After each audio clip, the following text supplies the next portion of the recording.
हैं।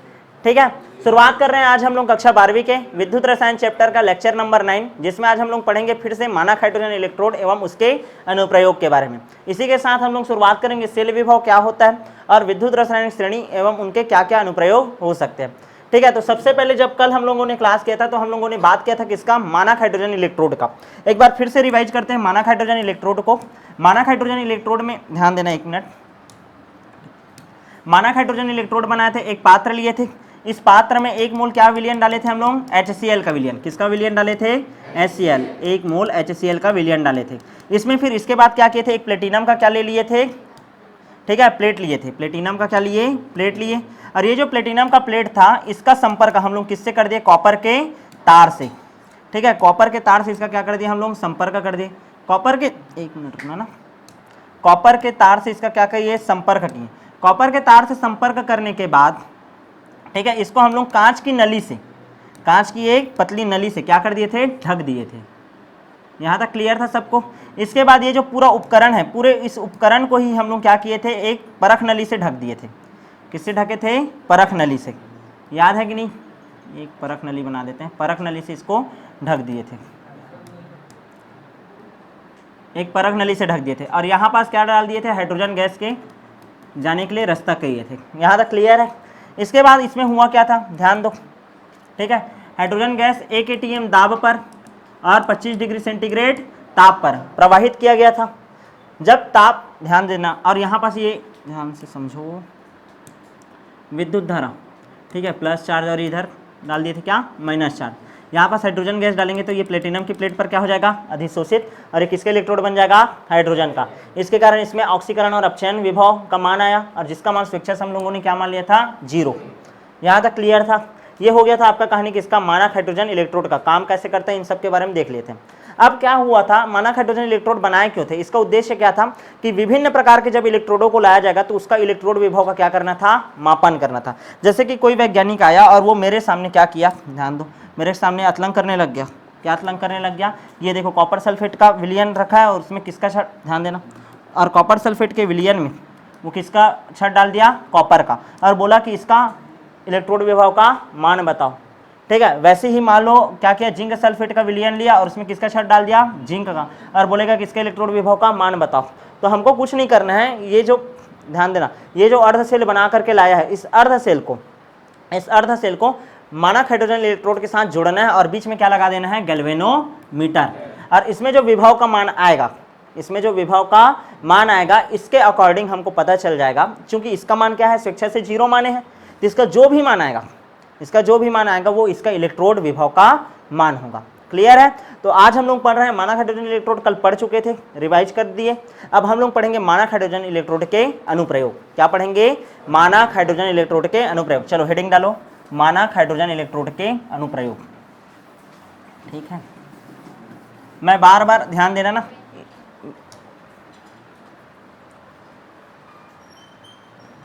चलो भाई, मानक हाइड्रोजन इलेक्ट्रोड का क्या देख रहे हैं हम लोग, अनुप्रयोग देख रहे हैं। ठीक है, सबसे पहला अनुप्रयोग देखेंगे हम लोग, ऋणात्मक विभव का मापन। क्या करेंगे, ऋणात्मक विभव का मापन, ऋणात्मक विभव का मापन। मतलब ऋणात्मक विभव का मापन कर रहे हो। ऋणात्मक विभव किसमें होता है, लोन करके याद कराया था, लेफ्ट साइड में जो रहता है वो क्या होता है, एनोड। तो एनोड का मापन कर रहे हो, मतलब ऋणात्मक विभव का यदि मापन कर रहे हैं तो किसके सापेक्ष कर रहे होंगे, मानक हाइड्रोजन इलेक्ट्रोड के सापेक्ष। मतलब मानक हाइड्रोजन इलेक्ट्रोड अभी क्या होगा, कैथोड। क्या होगा, कैथोड।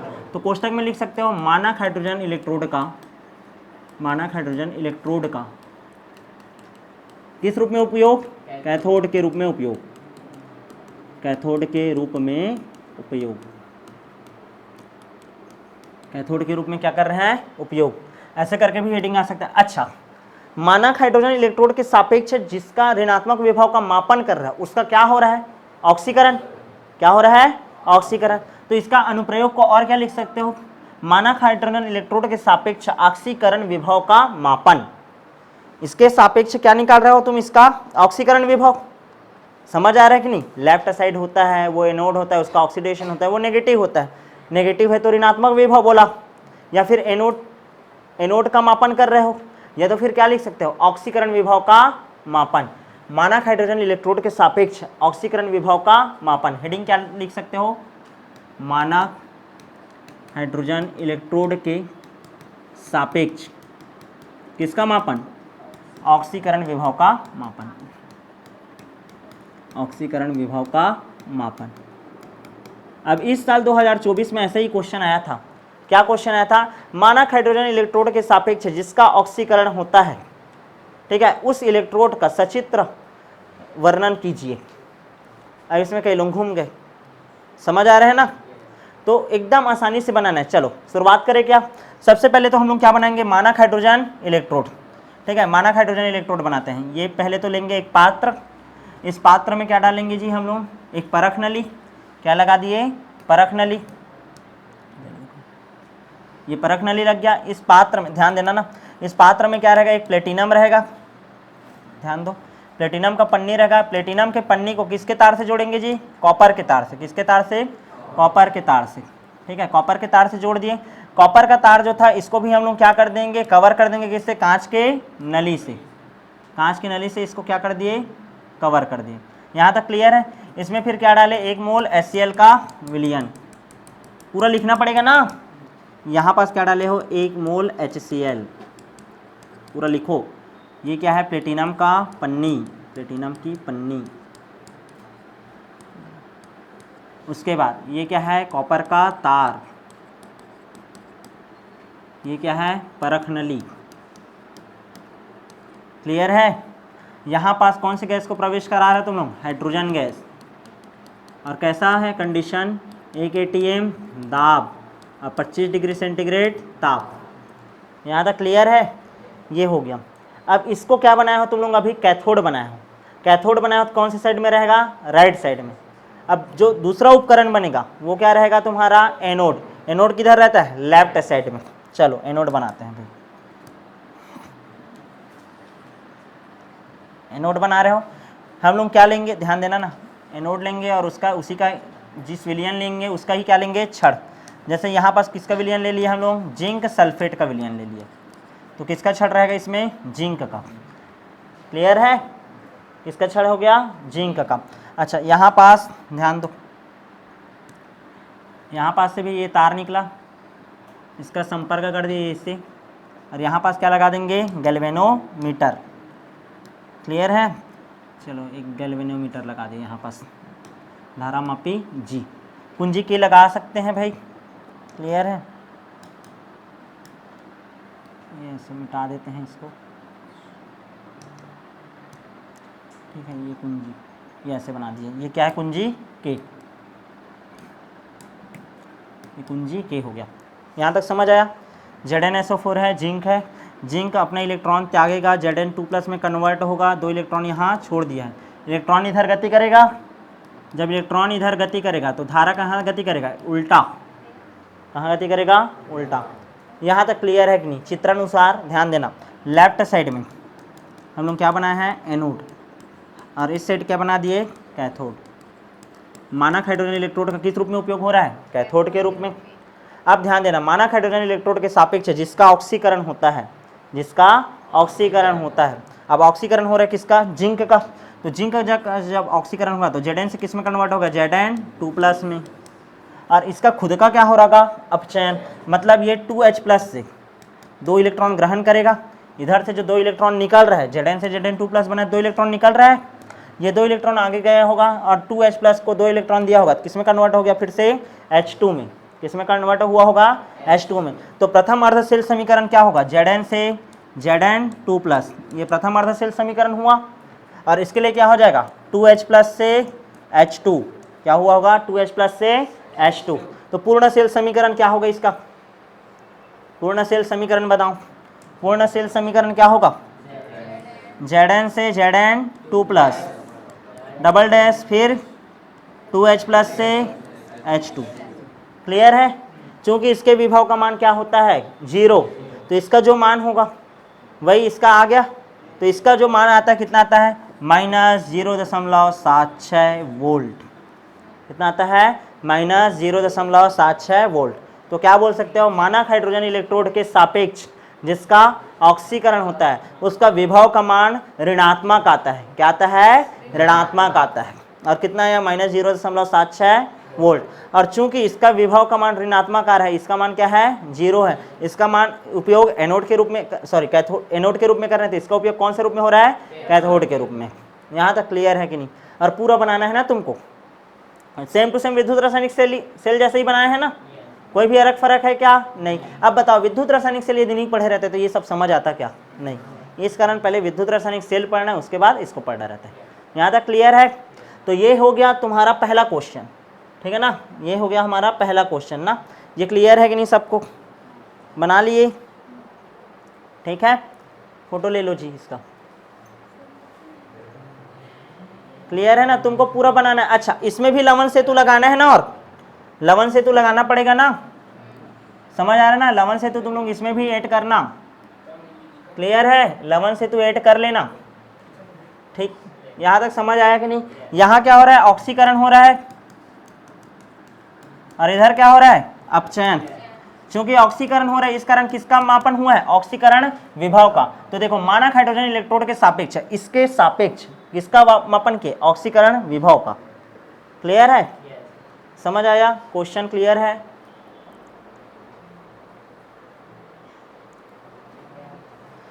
फोटो खींचने के बाद ग्रुप में भी डाल दिया करो, खरही गांज के मत रखा करो। समझ गए ना? छत्तीसगढ़ी में बोलते हैं ना, खरही गांज के रखना के हाँ, सकेल सकेल के मत रखे करो। चलो आगे बढ़ते हैं। नेक्स्ट है तुम्हारा मानक हाइड्रोजन इलेक्ट्रोड का अब किस रूप में उपयोग किए थे? पहले तो कौन से रूप में किए? कैथोड। अब कौन से रूप में करेंगे? एनोड। तो क्वेश्चन लिखो तो, मानक हाइड्रोजन इलेक्ट्रोड का, मानक हाइड्रोजन इलेक्ट्रोड का कौन से रूप में? एनोड के रूप में उपयोग, एनोड के रूप में उपयोग। या फिर यही क्वेश्चन कैसे आएगा? धनात्मक विभव का मापन। मानक हाइड्रोजन इलेक्ट्रोड के सापेक्ष किसका मापन? धनात्मक विभव का मापन, धनात्मक विभव का मापन, धनात्मक विभव का मापन। या फिर इसी को और कौन से नाम से क्वेश्चन दे सकता है? मानक हाइड्रोजन इलेक्ट्रोड के सापेक्ष, मानक हाइड्रोजन इलेक्ट्रोड के सापेक्ष कौन सा विभव जी? अपचयन विभव, अपचयन विभव का मापन। तीन प्रकार से क्वेश्चन दे सकता है। चलो शुरुआत करें, फिर से बनाएंगे मानक हाइड्रोजन इलेक्ट्रोड, वही टाइम पास करेंगे। चलो बनाओ। मानक हाइड्रोजन इलेक्ट्रोड बनाना है, चूंकि आप कौन से रूप में उपयोग करना है? एनोड के रूप में, तो लेफ्ट साइड बना रहा हूं, ठीक है ना?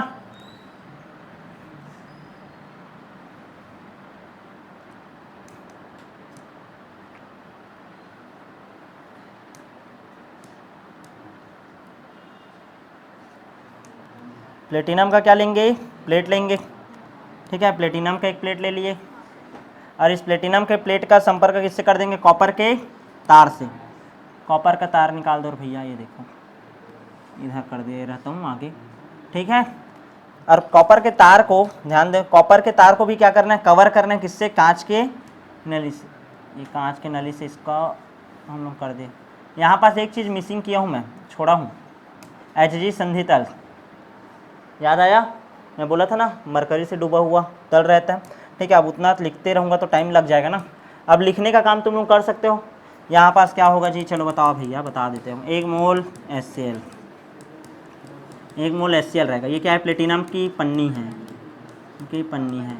ये क्या है? कॉपर का तार है, कॉपर की तार है। ये क्या है? परख नली है, परख नली है। यहाँ पास 1 atm दाब पर हाइड्रोजन गैस क्या कर रहे हैं? प्रवाहित कर रहे हैं। इतना है दाब 1 atm, और टेम्परेचर कितना लिखोगे? 25 डिग्री सेंटीग्रेड। हो गया। चूँकि ये लेफ्ट साइड में है, लेफ्ट साइड में है, तो यानी कि क्या है? एनोड है। क्या है? एनोड। और इसका खुद का क्या हो रहा होगा? ऑक्सीकरण हो रहा होगा। क्या हो रहा होगा? ऑक्सीकरण। यहाँ तक क्लियर है? अब इसके सापेक्ष हम लोग क्या बनाएंगे? अब एक कैथोड बनाएंगे, ठीक? चलो बनाओ। कैथोड बना रहे हैं, इसमें ऐसा डाल दिए, ठीक है? अब इसके बाद ये इलेक्ट्रोड है, इसका संपर्क किससे हो जाएगा? विद्युत धारा। एक मिनट रुको,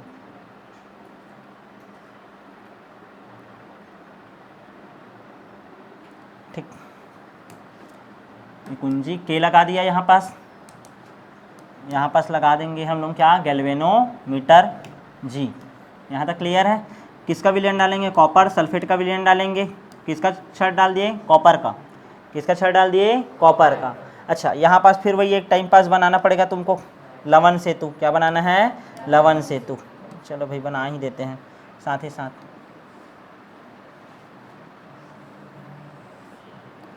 ठीक है, अब ये इसमें जो भी तुमको कचरा डालना रहता है सब डाल लेना, KCl KNO3 वगैरह। ठीक है, अगर ठीक है, वो सब बता चुके हैं ना हम लोग। यहाँ तक क्लियर है कि नहीं। अब ये देखो, ये राइट साइड में है, राइट साइड में है, वो क्या होता है आपका, कैथोड है। और कैथोड का खुद का क्या होता है, अपचयन होता है। क्या होता है, अपचयन होता है। अब ध्यान दो, इधर ऑक्सीकरण हो रहा है, मतलब क्या हो रहा होगा, H2 जो है अपना 2 इलेक्ट्रॉन त्यागा होगा, 2H प्लस में कन्वर्ट हो गया होगा। क्लियर है। और इधर अपचयन हो रहा है, मतलब इलेक्ट्रॉन आकर के जुड़ रहा होगा, मतलब ये कॉपर 2 प्लस जो टूटा हुआ है प्लस SO4 2 माइनस है, तो ये जो कॉपर 2 प्लस है इसमें 2 इलेक्ट्रॉन आकर के क्या हो रहा होगा, जुड़ रहा होगा। और किस में कन्वर्ट हो रहा होगा, कॉपर में। इधर हो रहा है ऑक्सीकरण और इधर हो रहा है क्या, अपचयन। यदि अपचयन हो रहा है तो इसको कैसे लिख, कॉपर 2 प्लस किस में कन्वर्ट हो रहा है, कॉपर में। ये द्वितीय अर्धसेल समीकरण है। और प्रथम अर्धसेल समीकरण क्या होगा, H2 है वो कन्वर्ट हो गया किसमें, 2H प्लस में। क्लियर है, किसमें कन्वर्ट हो गया, 2H प्लस में। क्योंकि इसका विभव का मान क्या माना जाता है, 0। इसके सापेक्ष जो इसका विभव का मान यदि निकालेंगे तो गैल्वेनोमीटर में जो रहता है ना मीटर, वो आ करके अटकता है किसमें, प्लस 0.34 में। किसमें, प्लस 0.34 में। जैसे कुंजी के को दबाओगे तो धारा प्रवाहित होने लगेगा। धारा का दिशा कैसे रहेगा, उल्टा रहेगा, और इलेक्ट्रॉन का दिशा इधर रहेगा। यहाँ तक क्लियर है कि नहीं, ऐसे चलेगा। यहाँ तक क्लियर है, समझ आया कि नहीं। तो ये हो गया मानक हाइड्रोजन इलेक्ट्रोड का किसके रूप में उपयोग, एनोड के रूप में। और इस एनोड के सापेक्ष में, यानी मानक हाइड्रोजन इलेक्ट्रोड के सापेक्ष में तुम लोग किसका मापन कर रहे हैं, धनात्मक विभव का। ठीक है, धनात्मक विभव का क्या कर रहे हैं, मापन कर रहे हैं। या इसी के सामने ये धनात्मक विभव है और इसी का क्या हो रहा है, अपचयन। तो इस विभव को मैं क्या बोल सकता हूँ, अपचयन विभव। क्या बोल सकते हैं, अपचयन विभव। तो क्वेश्चन को कैसे भी घुमा करके दे तुम लोग को समझना है। क्लियर है कि नहीं, समझ आया कि नहीं। ये तो मानक हाइड्रोजन इलेक्ट्रोड का कौन कौन से रूप में उपयोग देख लिए, कैथोड के रूप में और एक बार एनोड के रूप में। क्लियर है, पिछले साल के 5 नंबर का क्वेश्चन है। अर्धवार्षिक में आने का चांसेस ज़्यादा है। ठीक है, आगे बढ़ जाऊं। ठीक है, तो ये क्लियर हुआ कि नहीं आपका क्वेश्चन। आगे बढ़े, नेक्स्ट टॉपिक देखते हैं भाई। यहाँ तक क्लियर है ना, चल ठीक है। ये तो आपका विद्युत रासायनिक सेल कल जिसको पढ़ चुके थे हम लोग पूरा, इसका उपयोग वगैरह भी देख लिए थे लवण सेतु का। नेक्स्ट टॉपिक है आपका विद्युत रासायनिक सेल और विद्युत अपघटनी सेल में क्या अंतर होता है। हेडिंग डालो, विद्युत रासायनिक सेल और विद्युत अपघटनी सेल में अंतर। विद्युत अपघटनी सेल व विद्युत रासायनिक सेल में अंतर, क्या क्या अंतर है। ठीक है, विद्युत रासायनिक सेल में और विद्युत अपघटनी सेल में। ये विद्युत अपघटनी सेल लिख रहा हूँ ना, अपघटनी सेल। इस साइड लिख लेते हैं विद्युत रासायनिक सेल।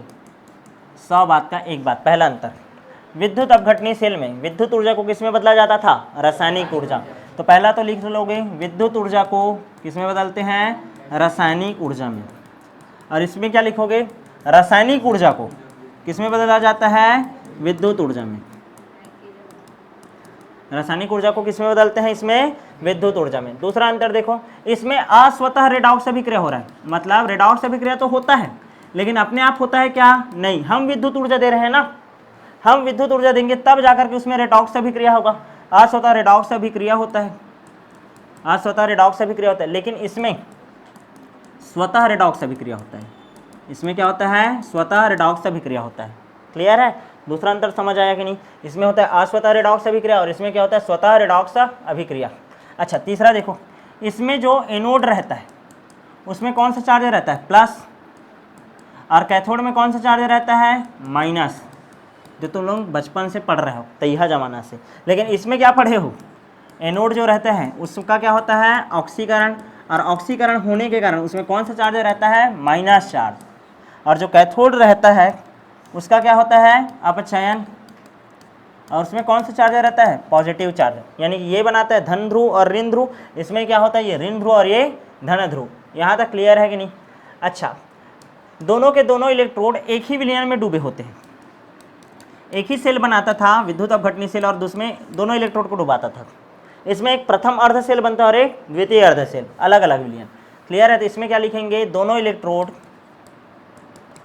एक ही विलयन में डूबे होते हैं, एक ही विलयन में डूबे हुए होते हैं। और इसमें क्या बोला हूँ, दोनों इलेक्ट्रोड अलग अलग विलयन में डूबे होते हैं, दोनों इलेक्ट्रोड अलग अलग विलयन में डूबे हुए होते हैं।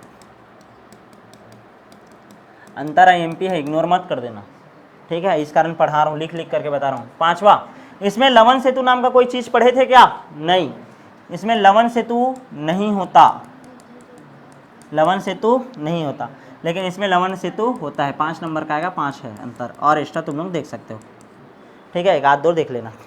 क्लियर है? चलो जल्दी छापो।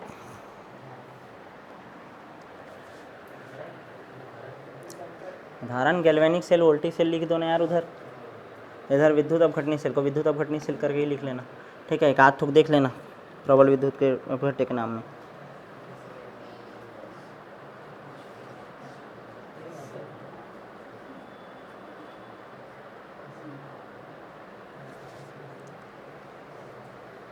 चलो हो गया। नेक्स्ट हम लोग का अब टॉपिक है, ध्यान दो, नेक्स्ट टॉपिक पढ़ेंगे हम लोग विद्युत वाहक बल, इलेक्ट्रोमोटिव फोर्स, या जिसी को हम लोग बोलते हैं सेल विभव। क्या बोलते हैं? सेल विभव। हेडिंग डालो, EMF, इलेक्ट्रोमोटिव फोर्स, या इसी को बोलते हैं क्या?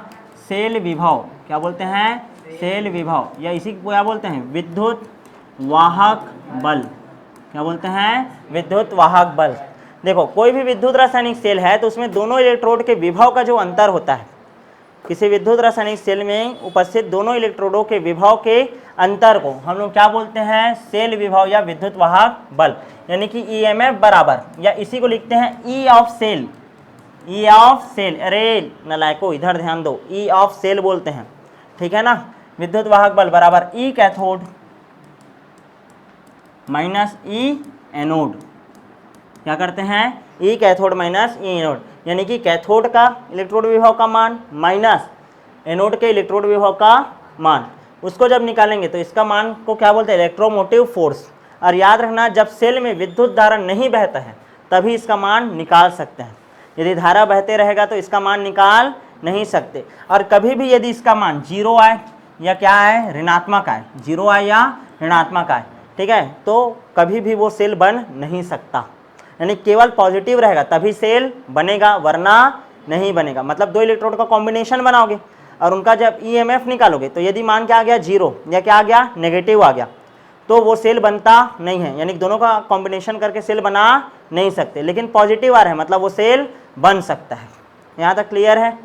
ठीक है, चलो आगे बढ़ें। क्या इसका न्यूमेरिकल करते हैं, न्यूमेरिकल आता है, ठीक है? जैसे क्वेश्चन दिया, देखो जिंक है, देखो जिंक का E दिया है -0.76 और कॉपर का E दिया है 0.34।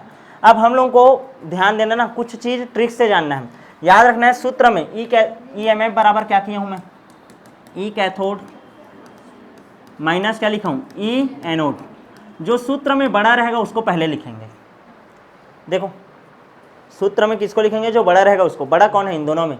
0.34, 0.34 को लिखो, 0.34 माइनस क्या मान है? -0.76, माइनस माइनस प्लस हो जाएगा, मान आ जाएगा 1.10 वोल्ट। यहाँ तक क्लियर है कि नहीं?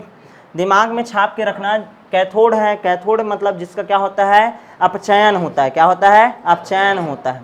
क्लियर है ना? और याद रखना ऋणात्मक में ध्यान देना। चलो आगे बढ़ते हैं, इसको देखो बाद में करो। 0.80, 0.34 सूत्र में किसको लिखते हैं? जो बड़ा होता है उसको। ट्रिक है ना वो, ठीक है? तो 0.80 माइनस 0.34, अब घटा दो भाई, 0.34 को घटाओगे, 10 में 4 गया 6, यहाँ पर 7 में 3 गया, कितना आया? 4, तो 0.46। क्लियर है? वोल्ट लिखना पड़ेगा भाई, और मतलब ये सेल बनेगा, ये भी सेल बनेगा। क्लियर है? क्योंकि धनात्मक मान आ रहा है। यहाँ पर देखो तो 0.80 है और उसमें माइनस करना है, -0.76 को, माइनस माइनस क्या हो जाएगा? प्लस, तो 0.76, तो ये 6 आ गया, और 8 8 16 15, 1.56। आंसर क्या आ गया आपका 1.56। समझ आ रहा है कि नहीं? क्लियर है? ऐसी मान लो एक और क्वेश्चन दे दिया हूँ मैं तुम लोग को, चौथा क्वेश्चन लिखो। एल्यूमिनियम है वो कन्वर्ट हो रहा है Al2+ में, और उसका जो मान है वो कितना है -1.66। और एक और है तुम्हारा जिंक है Zn2+, कन्वर्ट हो रहा है किसमें, जिंक में, और उसका मान है -0.76। ऋण में जो छोटा होता है वही बड़ा होता है, छोटा है यही क्या है बड़ा, और जो बड़ा रहता है उसको सामने लिखते हैं। तो -0.76 माइनस -1.66, माइनस माइनस क्या हो जाएगा प्लस, तो 1.66 ये माइनस हो जाएगा, -0.76 घटाओ, 6 में 6 गया 0, 16 में 7 गया, कितना आया 9, कितना आ गया 9, तो 0.90 वोल्ट। समझ आया कि नहीं? तो इस तरीके से आपका निकाला जाता है क्या, इलेक्ट्रोमोटिव फोर्स। क्या निकाला जाता है, इलेक्ट्रोमोटिव फोर्स। यहाँ तक क्लियर है कि नहीं? ठीक है, तो अब जो बाकी का जो पार्ट रहेगा विद्युत रासायनिक सेल और उसके अनुप्रयोग, उसको करते हैं नेक्स्ट क्लास में। ठीक है, मिलेंगे आप कल। ठीक।